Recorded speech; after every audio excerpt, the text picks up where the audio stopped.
मी लगेच येते, रडू नकोस. लेलू नको बाला, मी पाण्याला जाते, पाण्याला जाते, पाणी घेऊन येते. तायडे, तुला पाण्याला बाहेर जायची गरज नाही, इथं माझ्या घरात सगळी सोय आहे की. दाजी तुमच्या इथं सगळी सोय आहे, पण तुमची गरीब बहीण बिचारी रोज नदीवरनं पाणी नेती घरी. लक्ष आहे का तुमचं? दाजी, यंदाच्या राखी पौर्णिमेला तुमच्या बहिणीला वावळणीमध्ये पक्का घर बांधून द्या आणि पाण्याची पण सोय करून द्या, कळलं का?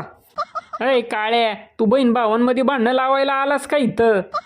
दाजी, मी तंटामुक्ती अध्यक्ष आहे. बहीण भावांमधले तंट मिटवायची कामं करीतो. देवाने तुम्हाला लायकीपेक्षा जास्त दिलेलं आहे ना, मग जरा गरीब बहिणीकडे पण लक्ष द्यायचं ना.